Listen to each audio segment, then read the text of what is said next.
ఆ మస్తఫా కమీని చనిపోయినా ఉన్నా కూడా మొత్తం నడిపిస్తుందంతా కూడా స్పీకరు, అక్కడ మన పార్లమెంట్ స్పీకరు, అట్లాగే విదేశాంగ మంత్రి, వీళ్ళు నడిపిస్తున్నారు మొత్తం అంతా రాజకీయం అంతా. ఒక దేశంలో అధ్యక్షుడి మాటలు కూడా ఐఆర్జీసీ వింటలేదు, ఇరాన్ అధ్యక్షుడి మాటలు కూడా ఐఆర్జీసీ వింటలేదనే మాట కూడా వస్తున్నది.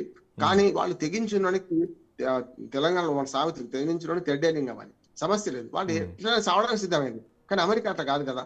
పోని అమెరికా ఇంకెక్కువ నష్టం చేద్దాం అనుకొని సైనిక స్థావరాలకు కాకుండా వాళ్ళు పౌర ఆవాసాల మీద దాడి చేసిన వాళ్ళు ప్రపంచవ్యాప్తంగా వ్యతిరేకం వస్తుంది కదా, యుద్ధ నీతి కాదంటారు కదా. అమెరికా అధ్యక్షుడు మరింత పతనం అవుతారు కదా. నిజంగా ఇప్పుడు చేస్తున్న పని ఏంటంటే అమెరికా అధ్యక్షుడు చేస్తున్నారు సైనిక స్థావరాల మీద వాళ్ళ చమురు భావన మీద చేస్తున్నారు. ఇంతవరకు ఎవరైనా అంగీకరిస్తారు, చమురు భావన మీద చేయొద్దు, అంగీకరిస్తారు. కానీ ఇరాన్ ఏం చేస్తుందంటే నిన్ను కొట్టలేక పక్కనున్న బహ్రెయిన్, కువైట్, మన అన్ని మన దుబాయ్ అన్నిటి దేశాలకు కొడుతుంది కదా. వాళ్ళు ఏం చేశారు, ఇప్పుడు నిన్ననే విమానాశ్రయం పక్కనే, కువైట్ విమానాశ్రయం పక్కనే పెద్ద బాంబింగ్ చేశారు. ఇదే ఇరాన్ వాళ్ళు. అంటే నన్ను నువ్వు కొడితే నీ మిత్రులు నేను కొడతా అంటున్నారు. మొన్నటిదాకా ఇరాన్ కొంత నైతికత పాటించింది. ఏంటంటే ఈ మిగతా గల్ఫ్ దేశాల్లో మిగతా చోట్ల అమెరికా స్థావరాలు ఎక్కడ అక్కడ దాడి చేసింది. ఇప్పుడు అట్లా కాదు, పౌర అవసరం మీద దాడి. అంటే మనకు ముఖ్యంగా విమానాశ్రయాలు లేకుంటే పెద్ద పెద్ద పవర్. ఇప్పుడు ఇది ఇంకొక టర్న్ ఏమైనా తీసుకుంటుందా సార్? ఇప్పుడు ఒమాన్ గుండా ప్రయాణించేటువంటి నౌకలు ఏవైతున్నాయో వాటిని ఇరాన్ టార్గెట్ చేస్తుంది, వాటినే పేల్చేస్తుంది. అమెరికా ఏం చేస్తుంది, ఒమాన్ భాగం నుంచే నౌకల్ని తీసుకెళ్తాం, ఎందుకంటే ఇక్కడ సముద్రపు మైన్స్ పెట్టారా, ల్యాండ్ మైన్స్ ఉన్నాయా, అఫ్కోర్స్ ఏమున్నాయో తెలియదు కాబట్టి ఆ రూట్ నుంచి పోయే పరిస్థితి లేదు. అటునుంచి వెళ్తే అమెరికా సపోర్ట్ ఎంతవరకు ఉంటుంది, ఎంతవరకు సక్సెస్ అవుతుంది, పాయింట్ నెంబర్ 1. అండ్ ఇంకొకటి, రేపటి రోజున రానున్న రోజుల్లో ఒమన్ ప్లస్ అమెరికా చర్చలు జరిగేటువంటి అవకాశం ఉంటుందా, లేదంటే ఇరాన్ ప్లస్ ఒమన్ కలిసి సముద్రాన్ని పంచుకుంటున్నాయి కాబట్టి వీళ్ళిద్దరి మధ్యలో ఏమైనా చర్చలు జరిగేటువంటి అవకాశం ఉంటుందా? అండ్ మోరోవర్ ఇప్పుడు ఈ ఒమన్ నుంచి ప్రయాణించేటువంటి నౌకలకు మేము సుంకాలు విధిస్తాం 20% అంటే ప్రపంచం మొత్తం ఏది అంగీకరించట్లేదు. రేపొద్దున అందరూ మళ్ళీ ఐక్యరాజ్యసమితికి వెళ్ళి ఖచ్చితంగా ఫైట్ చేస్తారు. సో ఈ అంశాన్ని ఎట్లా చూడొచ్చు ఈ కోణాన్ని? మొదలు హర్మోజ్ జలసంధిని స్వాధీనం చేసుకోవడం మనకి సాధ్యం కాదు, నెంబర్ 1. ఒకవేళ ఒమాన్ కూడా సహకరిస్తే అమెరికా సహకరించిన ఏ గల్ఫ్ దేశం బతికి పట్టగట్టదు. ఎందుకంటే వీళ్ళు పూర్తి తీవ్రవాదులు, ఇరాన్ ముస్లిం ఇస్లామిక్ ఫండమెంటలిస్టులు కనుక సమస్య లేదు, వాళ్ళు దాడులు చేస్తూనే ఉంటారు. అంటే దినదిన కన్నా 100 లాయిష్ అంటున్నారు. ఇప్పుడు మీరు అన్నది మన భారతీయులు 16 మంది గల్లంత అయితే ఒక్కరు దొరకలే, ఇప్పటికి కూడా ఇప్పటికి వెతుకుతూనే ఉన్నారు.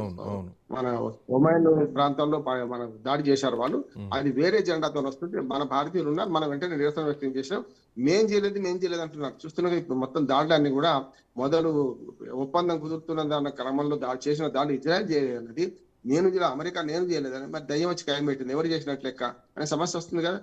అందుకనే ఒకటి. రెండోది ఏంటంటే ఇరాన్ పెద్ద తప్పు చేస్తుంది ఏంటంటే, ఒకటి ఇప్పుడు అందరినీ శత్రువు చేసుకుంటుంది. ఇరాన్ చేస్తున్న పని ఏంటంటే అమెరికాను వ్యతిరేకిస్తే, ఇజ్రాయెల్ని వ్యతిరేకిస్తే ఎవరు కాదన్నారు. కానీ అమెరికాకు మిత్ర దేశాలైన గల్ఫ్ దేశాల మీద కూడా రెండోది, కనీసం అక్కడ కూడా మన పరిమితే కాదు. కానీ ఇవాళ బ్రిటన్ ప్రధాని, మన ఫ్రాన్స్ ప్రధాని, జర్మనీ ప్రధాని వీళ్ళందరూ టార్గెట్ చేసుకుంటే ఏమన్నట్టు, అంటే ఆటోమేటిక్ శత్రువులు వెతుకుంటున్నట్టు. అంటే సార్ ఇక్కడ ఇంకొక పాయింట్ సార్, మొన్న ఖమేనీ అంత్యక్రియలకు దగ్గర 100 దేశాల నుంచి ప్రతినిధులు వచ్చారు. అంటే 100 దేశాల మద్దతు ఇరాన్కు ఉంది అన్నది ఒక సంకేతంగా మనం చూసినాం.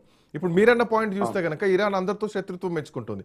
సో ఇరాన్ జెండాలను చూసో లేదంటే ఇరాన్ దేశాలతో మాట్లాడుకోనో, సో వాళ్ళ మధ్యలో దౌత్య సంబంధాల వరకు చూసుకోనో, సో ఈ నౌకల్ని కూడా వదిలేస్తే బాగుంటుందన్నటువంటి ఆలోచన ఇరాన్ ఎందుకు చేయట్లేదు? ఒక ఇజ్రాయెల్, ఒక అమెరికా మీద ఉన్నటువంటి కోపంతో మిగతా దేశాల మీద ఎందుకు ప్రయోగించాల్సి వస్తుంది అన్నది ఇంకో ప్రశ్న కనిపిస్తోంది మీరు అంటుంటే. కరెక్టే, కానీ చైనా భారత్ విషయంలో కొంత వెసులుబాటు ఇస్తున్నది. చూస్తున్నాం కదా మనకు మొన్న ఖమేనీ అంత్యక్రియకు పోయినందుకు మనకు ప్రత్యేక కృతజ్ఞతలు చెప్పింది ఇరాన్ చూసాం. అట్లాగే వాళ్ళు కూడా మన దాని మీద గతంలో జరిగిన దానిలో 3 గలంతయ్యారు మన నాయకులు కూడా. దాని మీద మనకు అమెరికా దాడి చేసినప్పుడు, ఇప్పుడేమో మొన్నటిదేమో ఇరాన్ దాడి చేసింది. మొన్నటి అమెరికా నౌక మీద.